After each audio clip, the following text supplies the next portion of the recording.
ভাই আচ্ছা, এই যে টুনি বিউটি পার্লার, ওনাদের বাড়িটা কোনটা? এই বাড়িটা? ওনার হাজবেন্ডের নাম কি তারেক? এই বাড়িটা না? একজন স্ত্রী স্বামীকে বাঁচানোর জন্য নিজের কিডনি পর্যন্ত দিয়েছে, কিন্তু সেই স্বামী স্বার্থপরের মতো যে কাজটি করলো পুরা নেট দুনিয়ায় কিন্তু আলোড়ন সৃষ্টি করেছে। এই স্বামী এই কাজটি কিভাবে করতে পারে? দর্শক, আপনারা হয়তোবা সামাজিক যোগাযোগ মাধ্যমে দেখেছিলেন টুনি এবং তারেক। যে টুনি তার নিজের কিডনি দিয়ে স্বামীকে বাঁচিয়েছেন, কিন্তু সেই স্বামী সুস্থ হয়ে পরকীয়ায় লিপ্ত হয়ে যান। আজ আমরা সেই বাড়িতে চলে আসলাম। একটু আসেন, আমরা যেই টুনি এবং তারেকের যে বাড়িটি রয়েছে, টুনি যে বিউটি পার্লার রয়েছে, আমরা কিন্তু সেখানে চলে আসলাম। তো একটি বিষয় আসলে খুবই দুঃখজনক, তারেক এই কাজটি কিভাবে করতে পারে? এই যে বাড়িটি দেখতে পাচ্ছেন, এই বাড়িটি কিন্তু আমরা এখানে দেখতে পাচ্ছি দিব্যা বিল্লাহ মোহাম্মদ তারেকের নামে, যিনি হচ্ছে গিয়া টুনির স্বামী। টুনির স্বামীর নামে কিন্তু এই বাড়িটি আমরা যেটা সাইনবোর্ডে স্পষ্টভাবে দেখতে পাচ্ছি। পুরা নেট দুনিয়ায় আলোড়ন সৃষ্টি করেছে যে একজন স্বামী এই কাজটি কিভাবে করতে পারে।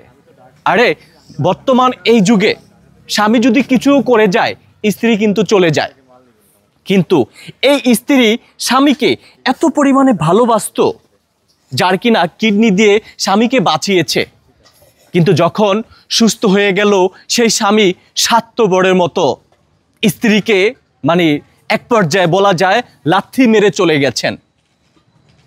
যখন স্বামী তারেক চলে গেছেন, বারবারে টুনিকে ফোনে বলছিলেন যে তুই আমাকে এখনই ডিভোর্স দিবি।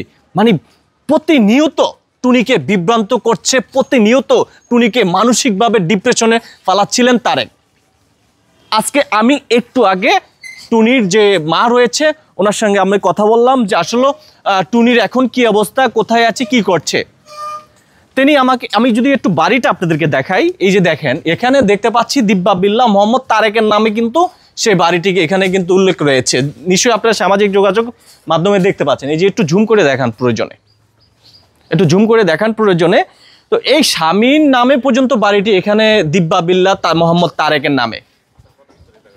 আমি ঠিক এখানে যখন আসলাম 10 মিনিট আগে, ভিডিও করার 10 মিনিট আগে আমি হচ্ছে টুনির মা, ওনার সঙ্গে কথা বললাম যে আন্টি টুনি আপুর কী অবস্থা।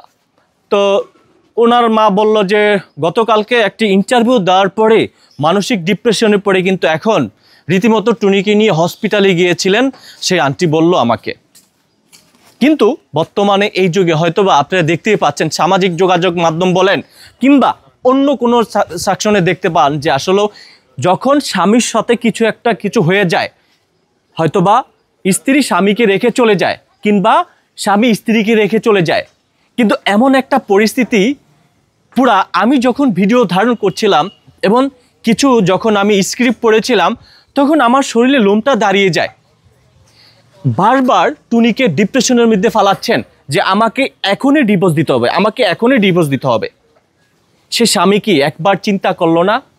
টুনির নিজের কিডনি দিয়ে আপনাকে বাঁচালো, আপনি কি করলেন? শারীরিকভাবে সুস্থ হয়ে পরকীয়া লিপ্ত হয়ে যান, কিন্তু আপনার এই স্ত্রী এখন আপনার আর ভালো লাগছে না। এই বাড়িটি কিন্তু মোহাম্মদ তারেকের নামে কিন্তু আমরা যেমনটা দেখতে পাচ্ছি দিব্যা বিল্লাহ এখানে রয়েছে। সামাজিক যোগাযোগ মাধ্যমে হয়তোবা আপনারা দেখেছেন। দর্শক, আমি রয়েছি আরিফ হায়দার আপনাদের সঙ্গে। তবে আমি এখন যে জায়গায় অবস্থান করছি, সাভারে, ফুল লোকেশনটা আমি নাই বলি, সাভারে কিন্তু ওনার বাড়িতে অবস্থান করছি। আর সাইনবোর্ডে দেখতে পাচ্ছেন টুনি বিউটি পার্লার, শুধুমাত্র মহিলাদের জন্য। সবাই ভিডিওটি শেয়ার করে দিবেন, এই ভিডিওটি লক্ষ মানুষকে দেখার সুযোগ করে দিবেন, যাতে করে কোনো স্বামী স্ত্রীর সঙ্গে এই কাজ করার সাহস না পায়।